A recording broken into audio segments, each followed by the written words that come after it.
নমস্কার সুধী দর্শকবৃন্দ, সুপ্রিয় বন্ধুগণ এবং ভক্তগণ, প্রণাম, জয়গুরু।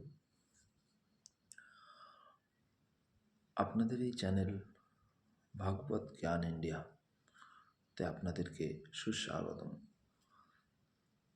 আজকে আমাদের তৃতীয় পার্টের ভিডিও, কুলকুণ্ডলিনী জাগরণ জপ। এর পূর্বে দুটো ভিডিওতে আমি বলেছিলাম যে মনকে শান্ত করার জন্য কিছু প্রসেস, ওটা দেখে নেবেন ওই ভিডিওতে। এবং দ্বিতীয় ভিডিওতে বলেছিলাম জপের শুরু কিভাবে হবে। আসন শুদ্ধি করে নিয়ে, দেহ শুদ্ধি করে নিয়ে জপের শুরু করার নিয়ম। তাহলে আমাদের প্রাণায়াম হলো, জপের শুরু হলো। এবার জপটা আমরা করব কিভাবে? আমি কিছু বলেছিলাম আগের ভিডিওতে যে আজ্ঞা চক্র থেকে ধ্যানকে মূলাধারে নিয়ে আসতে হবে, কিন্তু এটা তো সহজ কাজ নয়। দুটি প্রসেসের মাধ্যমে এটিকে আনা যায়। আজকের ভিডিওটা একটু লম্বা হবে, কারণ এর বিষয়ে ডিটেল আমাকে বলতে হবে, যেটাতে আপনারা বুঝতে পারবেন। প্রথম হচ্ছে কি না, এই আজ্ঞাচক্রকে অ্যাক্টিভেট করা প্রথম কাজ। অন্তত হালকা কিছু সেন্স আনা দরকার আছে। তার ক্ষেত্রে যে জব করছেন আপনি, জব করার সময় আপনাকে ত্রাটকের কিছুটা করে নিতে হবে। ত্রাটক বলতে হচ্ছে এটা একটি যোগ। যদিও জব করলে যোগ, ধ্যান, ভক্তি সব সমস্ত কিছু আপনি পেয়ে যাবেন অটোমেটিক। জপ, গুরুমন্ত্র জপ এমন জিনিস, বা যাদের দীক্ষা হয়নি তারা যে গুরু বলে যে ইষ্টকে মানেন, তার প্রতি ভক্তি, তার প্রতি ভালোবাসা, ঈশ্বর প্রেম আসে, প্রেম ভক্তি এবং তার যে বিশদ বিষয়, সেটাই জপের মূল আধার। জপ করার নিয়মে কিছু বলে দিই, যে এই আঙুলের মধ্যে গ্যাপ থাকা যাবে না, ফাঁকা থাকা যাবে না। এই আঙুলকে আপনি যারা কর জপ করবেন, এই আঙুলের মধ্যে যেন গ্যাপ না থাকে। যারা মালা জপ করবেন তাদের এই আঙুলটি আপনার উপরে থাকবে, কিন্তু বাকি তিনটে আঙুল যেন গ্যাপ না থাকে। এই গ্যাপ থাকা যাবে না। এরপর আপনি কি করবেন, ওই যে মন্ত্র বলেছিলাম, দয়া ঋষিকেশ্বর হৃদি স্থিতে নজধানে যুক্ত স্মিতা থাকরমি, এই মন্ত্রটি বলে আপনি ঈশ্বরের কাছে নিজেকে, গুরুর কাছে নিজেকে সমর্পণ করলেন। সোজা হয়ে সবসময় বসবেন, একদম স্ট্রেট থাকতে হবে। তা স্ট্রেট থেকে আপনি যখন জব করছেন, এইখানে আজ্ঞাচক্রকে অ্যাক্টিভেট করার জন্য আপনাকে কিছু কল্পনা শক্তির মাধ্যমে যেতে হবে। যেমন প্রথমে ভাবুন যে আপনি চোখ বুঝে জ্যোতি দেখছেন, কল্পনা করুন। বা চোখ বুঝে আপনি ইষ্টকে দেখছেন, বা গুরুকে দেখছেন, বা যে দেবদেবীকে আপনি ভালোবাসেন তাকে দেখছেন। তো এই ভাবনাটা, এবং জপের মধ্যে যে মন্ত্রটা বলবো, অনেক সূক্ষ্মভাবে, ভালোবাসা দিয়ে, এবং অনেকটাই আমি গভীরভাবে, যেমন বলছি আমি, ধরুন রাম, সাধারণভাবে বললাম রাম রাম রাম। এই যে বলার ভঙ্গিতে পার্থক্য রয়েছে, আমি কতটা ভালোবাসা দিই যে রাম আমার বন্ধু, বা কৃষ্ণ আমার বন্ধু, বা শিব, নমঃ শিবায়।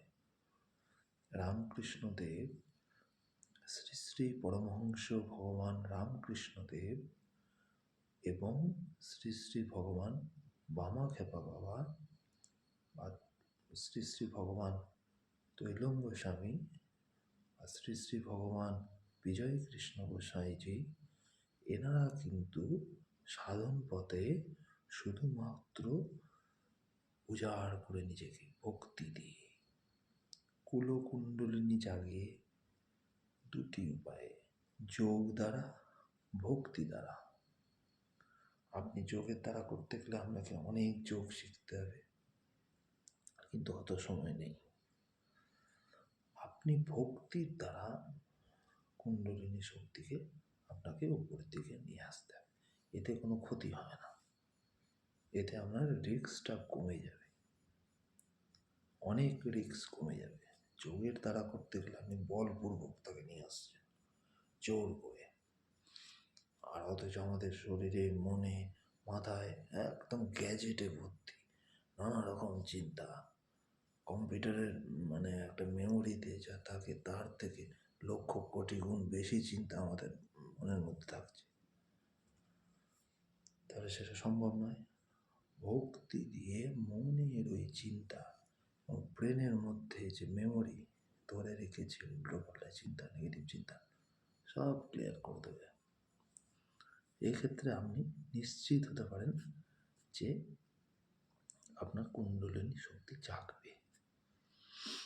দেখুন, আজকের ভিডিওটা একটু লম্বা হবে, তার কারণ আপনাদেরকে বলে দিই যে এই যে ভক্তি ভাবটাকে জাগানোর একটি সহজ উপায় আছে, সেটি হচ্ছে আপনি চলতে ফিরতে, অফিসে যেতে বা যখনই পারেন ভাবুন যে ঈশ্বর আপনার সব সময় সঙ্গে রয়েছে। এটা কিন্তু সত্যি, ঈশ্বর সঙ্গে রয়েছেন সর্বদা। এই যে ব্রহ্মজ্ঞান বলে, ব্রহ্মজ্ঞান কাকে বলে জানেন? ব্রহ্মজ্ঞান হচ্ছে যিনি ব্রহ্মকে জানতে পেরেছেন বা যিনি ব্রহ্মকে উপলব্ধি করেছেন বা যিনি ব্রহ্মের দ্বারা যে জ্ঞান অর্জন করেছেন, ব্রহ্মকে লাভ করে যে জ্ঞান অর্জন করেছেন। যেমন কি ব্রহ্মজ্ঞানের মধ্যে ভগবান শিব বলছেন যে ব্রহ্মজ্ঞান হলো সেটাই যে বুঝবে যে আমি দেহ নই, আমি দেহি, আমি আত্মা, এবং হচ্ছে কি আমাদের এই শরীর তৈরি হয়েছে ভিন্ন ভিন্ন রূপে। যেমন এই শরীরে রয়েছি, এই শরীরের আত্মা, কিন্তু ভগবান নিজেই এই শরীর দিয়েছেন, তিনি নিজে এই শরীরের ভেতর রয়েছেন। তেমনি প্রত্যেকের শরীরের ভেতরে মানে ভগবান নিজেই ভিন্ন ভিন্ন লোক হয়েছেন, ভগবান নিজেই ভিন্ন ভিন্ন বস্তু হয়েছেন, ভিন্ন ভিন্ন জিনিস হয়েছেন, তা নিজেই ভিন্ন ভিন্ন রূপে অবস্থান করছেন। এটি হচ্ছে ব্রহ্মজ্ঞানের মূল জিনিস।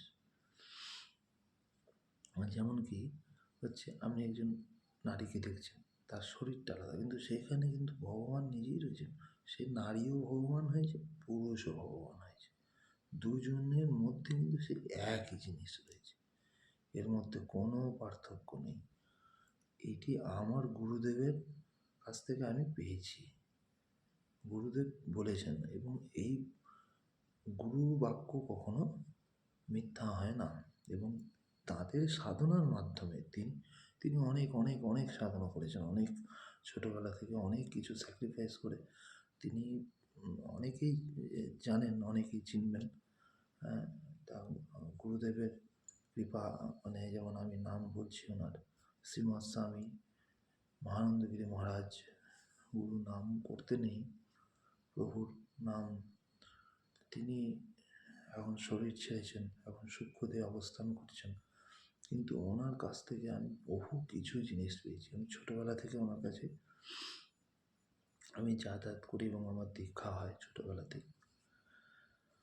ওনার কাছে দীক্ষা নেওয়ার পর প্রায় 30 বছর ধরে ওনার গাইডেন্সে আমি থেকে এবং যাতায়াত করে, কর্মসূত্রে বাইরে থাকলেও আমি যখনই সুযোগ হতো আমার গুরুদেবের কাছে যেতাম। এবং এখনও যিনি রয়েছেন আমাদের আশ্রমের গুরু ভাইরা, ওনারাও অনেক অনেক সাহায্য করেন। আপনারা আসবেন সদানন্দ সাধন কুটির, আমাদের এই আশ্রম খুবই ভক্তির মানে জায়গা, এবং আসবেন, ভালো লাগবে। তা আমি গুরুর কাছ থেকে এইটি জানতে পেরেছি যে এখানে কিন্তু আমি একজনকার প্রতি রাগ করছি, অন্যজনের প্রতি আমি ক্রোধ দেখাচ্ছি, কিন্তু সেই ক্রোধটা কাকে দেখাচ্ছে? এটা হচ্ছে একটা ভগবানের লীলা। তিনি নিজেই ভিন্ন ভিন্ন রূপে রয়েছেন। এরপর কথাটা হচ্ছে, তাহলে আমাদের এত দুঃখ কষ্ট কেন? কারণ ভগবান নিজেই ভিন্ন রূপে অবস্থান করছেন ঠিকই, মূল আদি রূপে তিনি একটি, যেমন আপনাকে ক্লিয়ার করে বলি, একটি গাছের বহু বীজ, একটি আম গাছে বহু বীজ, তা সেই রকমই ভগবান এক জায়গাতে অবস্থান মূল রূপে রয়েছেন, যিনি নিজ মানে যেটা তার সঠিক প্রতিবিম্ব, বা প্রতিবিম্ব বলাটা ভুল হবে, মানে সঠিক বা প্রধান যে আপনার অংশ, ব্রহ্ম, পূর্ণ ব্রহ্ম, তিনি হচ্ছেন ভগবান, যিনি হচ্ছেন নিরাকার রূপে অবস্থান করছেন। আবার তিনি সাকার রূপে ভিন্ন ভিন্ন শরীর রূপে অবস্থান করছেন। তাহলে এবার এই যে ভিন্ন রূপে শরীরের যে অবস্থান হলো, ভিন্ন শরীরগুলো রয়েছে, তাদেরকে কি করা হচ্ছে? একটি কর্মের মধ্যে আবদ্ধ করা হচ্ছে, তারই মায়া। তাহলে এই কর্মের মধ্যে তাদেরকে আবদ্ধ করা হচ্ছে এবং তাদের একটি কর্মফল দেওয়া হচ্ছে। এটি একটি মানে বিশাল বিশাল ব্যাপার, মানে ভগবানের বিষয়ে বিশেষভাবে বলে বোঝানো যায় না, এটি উপলব্ধি করার জিনিস। এবং এই জিনিসটি মানে একবার বুঝতে পারলে আপনার সমস্ত এই কুণ্ডলিনী সম্বন্ধে এই যে প্রশ্ন, এগুলো সব ক্লিয়ার হয়ে যাবে। যেমন কি, এই কুণ্ডলিনী শক্তির জিনিসটা কি? জিনিসটা হচ্ছে আমাদের ভগবানের সঙ্গে যে কানেকশন, মানে তিনি তো প্রতিবিম্বর মধ্যে প্রতিবিম্ব হয়ে আমাদের মধ্যে রয়েছেন, এবং যে মেন জিনিস, যিনি নিরাকার ব্রহ্ম, তার সঙ্গে কিন্তু এই প্রতিবিম্বের যে কানেকশন, এবং এই যে কানেকশনের রাস্তাটা হচ্ছে শারীরিকভাবে, মানে এই যে আমরা যে রয়েছি, এই দেহে রয়েছি, এই দেহ সমেত আত্মা, দেহ, মন, ইন্দ্রিয় এবং আত্মার সঙ্গে যে কানেকশন করার পথ হচ্ছে কুণ্ডলিনী। মৃত্যুর পর কিন্তু শরীরের মধ্যে কুণ্ডলিনী শক্তি থাকে না, আত্মার সঙ্গেই সেটা বিলুপ্ত হয়ে যায়। তাহলে এই কুণ্ডলিনী শক্তির মাধ্যমে আপনি সশরীরে জীবিত থাকা অবস্থায় সেই ব্রহ্মের সঙ্গে যে কানেকশন আপনি তৈরি করবেন, সেইটির রিসিভার হচ্ছে এটি। যেমন হচ্ছে আপনার ফোনে আপনি ফোন করলেন, ফোনের তো টাওয়ার আছে, স্যাটেলাইট আছে, তার মাধ্যম দিয়ে কিন্তু যাচ্ছে। তাই এই স্যাটেলাইট বা টাওয়ার, এই কুণ্ডলিনীর মাধ্যম দিয়ে আপনাকে যোগাযোগ করতে হবে তার সঙ্গে। তাহলে এইটিকে জাগাতে হবে, তার প্রত্যেকটি চক্রকে আপনাকে তার জন্য অ্যাক্টিভেট করতে হবে প্রথমে। তা প্রত্যেকটি চক্রতে ধরে ধরে ধরে ধরে জপ করে করে আসতে হবে, তা সেটি সময় সাপেক্ষ। তা আর ভক্তির পথে কি হচ্ছে, আপনার এই জপ যদি ভক্তির পথে হয়, তাহলে এই কুণ্ডলিনী শক্তি আপনার জাগতে বেশি সময় লাগবে না। তো এর কারণ, এর জন্য কী করতে হবে? একটি আজপার মতো, আজপা জপ যেমন আছে, সেই রকম আপনাদেরকে প্র্যাকটিস করতে হবে। মনে মনে গুরুমন্ত্র জপ করে যাচ্ছেন, আবার হয়তো কিছুক্ষণ ছেড়ে যাচ্ছে, ভুলে যাচ্ছেন, কিন্তু আবার যখনই মনে পড়বে যে না আমি তো ভুলে গেছি, আরে জপ করা হচ্ছে না, জপ করি, তো জপ করতে থাকতে হবে। কিন্তু জপ করার সময় মনটা কোথায় থাকবে, যে আমি মূলাধার থেকে কিন্তু জপ করছি। তাহলে এই জপ নিরন্তর আপনি মনে মনে করতে পারেন। এবং আসনে বসে যখন জপ করবেন তখন এইটি যেন গ্যাপটি যেন না থাকে। ভালো করে বসলেন সোজা হয়ে উত্তর কিংবা পূর্ব দিকে। আর মূলাধার সাধনার আসনের রং কিন্তু হবে লাল। সবসময় লাল রঙের আসনে বসবেন, তাহলে কিন্তু আপনার মূলাধারের রং কিন্তু লাল, তাহলে মূলাধার জাগতে সুবিধা হয় লাল আসনে। আর যখন অফিসে যাচ্ছেন বা বাসে যাচ্ছেন মনে মনে আপনি করলেন, কোনো অসুবিধা কিছু নেই, ওতে আপনার কোনো প্রবলেম হবে না। আর লাল রুমালও রেখে নিতে পারেন সঙ্গে, ওতেও অনেক কাজ হবে। এতে দেখবেন, এতে আপনার ফল কী হবে, মূলাধার জাগছে কিনা আপনি বুঝবেন কী করে। মূলাধার যখনই সাধনা শুরু করবেন 3 দিন পর, আমি গ্যারেন্টি দিয়ে বলছি, কারণ আমাদের এটা সত্য সাধনা, এখানে কোনো অন্য কিছু জিনিস নেই, এখানে কোনো স্বার্থ বলে কিছু নেই, নিঃস্বার্থ সাধনা। তা এর মধ্যে এই কুণ্ডলিনী সাধনা করতে করতে ভগবান আগে যে এটা চাইবেন না যে আমাকে টাকা দাও ঠাকুর, আমাকে পয়সা দাও, এইসব কিছু নয়। কোনো বাসনা রাখা যাবে না, কোনো কামনা রাখা যাবে না। এটা নিঃস্বার্থ সাধনা। এটা আমি ভগবানের সঙ্গে যোগ স্থাপনের জন্য, তার সঙ্গে যোগাযোগ করবো, আমি তার সঙ্গে কথা বলবো।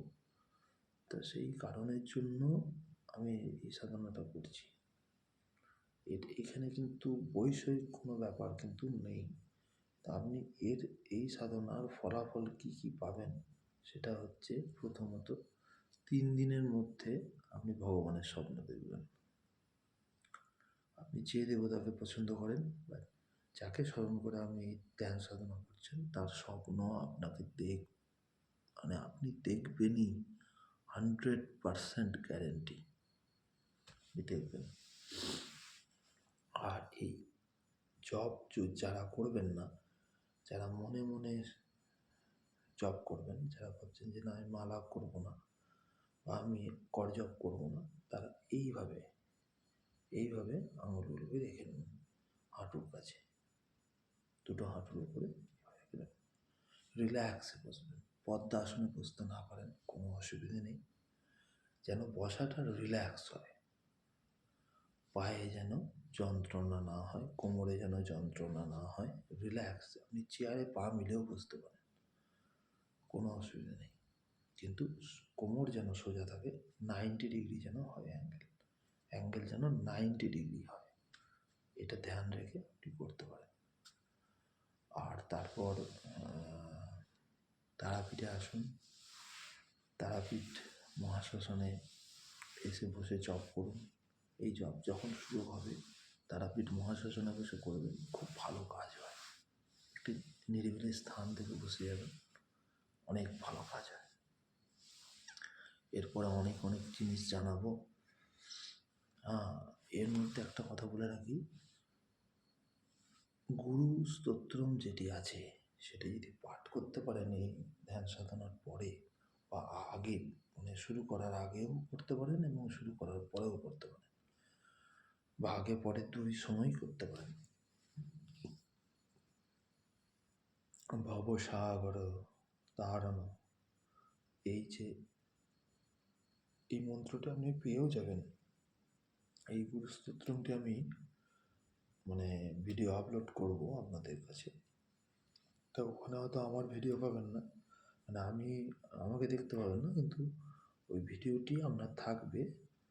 হয়তো কোনো যেমন আমি গুরুদেবের ছবি দিলাম বা ভগবানের ছবি দিলাম বা বিভিন্ন রকমের প্রাকৃতিক সৌন্দর্যতা কিছু ছবি দিলাম, দিয়ে সেখানে স্তোত্রটি আমি পাঠ করে আপনাদেরকে শোনাবো। এই ভিডিওটি আপলোড করবো, ওখান থেকে পেয়ে যাবেন।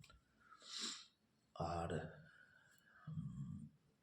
শান্ত মাইন্ডে নিরিবিলি স্থানে বসে জপ করুন, ঠাকুর ঘরে বা বাড়ির যে কোনো পবিত্র জায়গাতে বসে জপ করুন। এতে আপনার অনেক ফলাফল হবে। একটা জিনিস, জোর করে জাগাতে যাবেন না। প্রাণায়ামের যে নিয়মগুলো বলেছি সেই নিয়মগুলোকে ফলো করবেন এবং মন দিয়ে ভালোবাসা দিয়ে জবটা করে যাবেন। জয় গুরু। অনেক, আজকের ভিডিওটি অনেক লম্বা হয়ে গেল, অনেক বড় হয়ে গেল, কিন্তু এই কথাগুলো বলা খুব দরকার ছিল। না বললে কোনো ক্ষেত্রে যদি মানুষ ভুল করে ফেলে বা তাদের সঠিকভাবে কাজটা হবে না, বা তারা যেটা চাইছে উল্টো হয়ে গেল হয়তো, বা শরীরের মধ্যে একটা প্রেশার ক্রিয়েট হয়ে যাবে।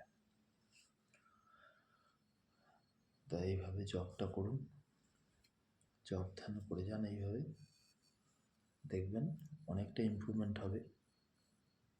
এরপরে আরও কী কী এর ফলাফল আছে এবং এই বিষয়, এটা মানে একটা বিশাল বড় সাধনার বিষয়। যাক, আর ভিডিওটা বেশি বড় করব না। আজকের মতো নমস্কার জানাই, প্রণাম জানাই। জয় গুরু, জয় গুরু, শ্রী গুরু, জয়।